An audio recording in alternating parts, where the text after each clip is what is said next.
Thank you, Mr. Chairman. I first of all want to apologize for not being here for most of your testimony here today. We had the FBI director in Judiciary and had to be over there for that and came back. But since she's still here, I'd like to give credit to my colleague from Illinois, Robin Kelly, for introducing, along with myself, some legislation a while back, the Protecting Girls' Access to Education Act, which passed this committee, thanks to the chairman, Chairman Royce here, and went to the floor and passed the full House of Representatives, and the Senate is considering it right now. We hope we'll get this to the President's desk. And in essence, what this does is it says that in conflict areas, and God knows we have those in Africa, obviously Somalia comes to mind, and others, it seems like a good idea to prioritize education and emphasizing that for children, especially girls, but boys as well, so that we are able to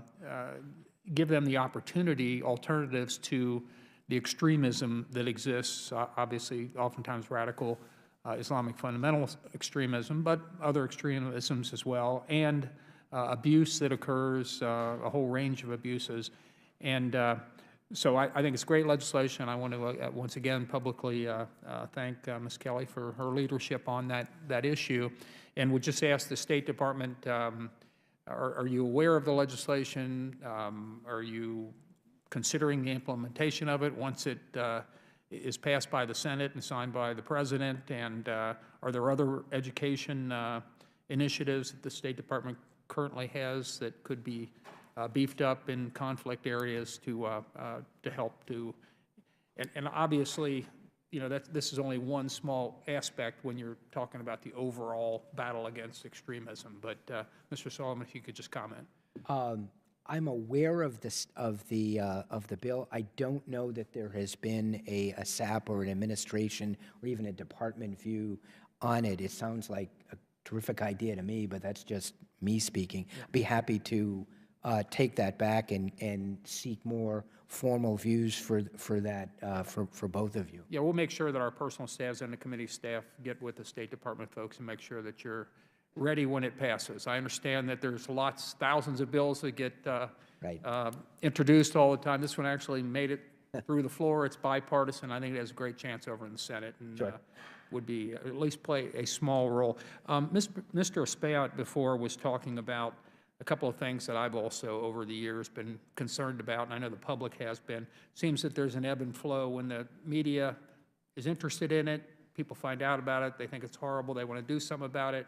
You hear it for a few days or a few weeks, and then it kind of goes away.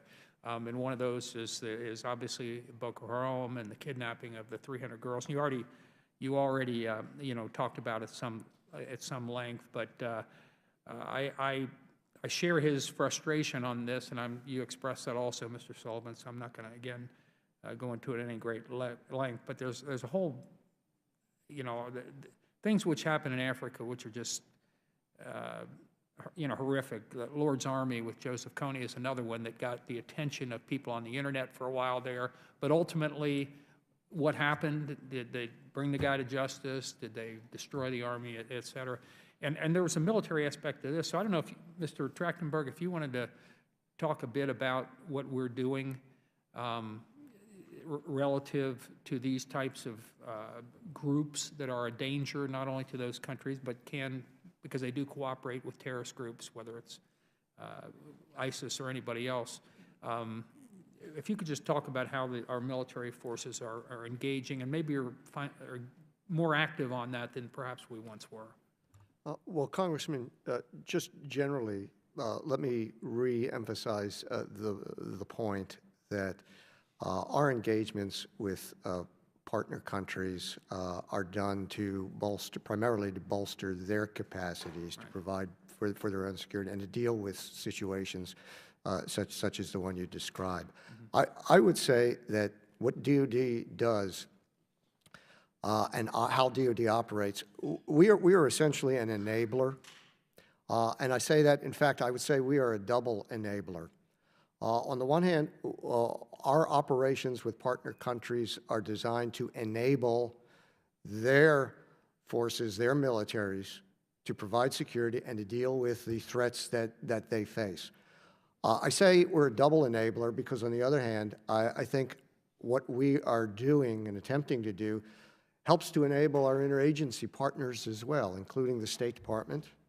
The issue of NGOs was mentioned earlier.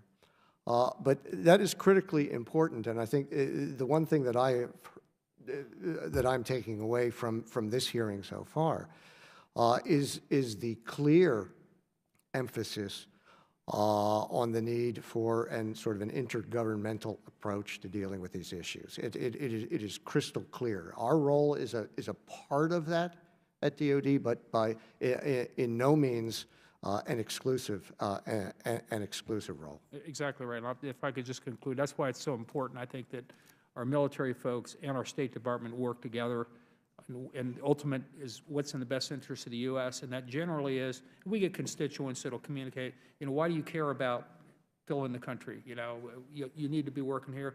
Those things that happen over there can affect us right here, and oftentimes for our militaries involved, it's a relatively small number of people, and we're working to make those indigenous forces able to handle the terrorism so that it's over there and dealt with and not here on American soil. And yes, sir. Yield back.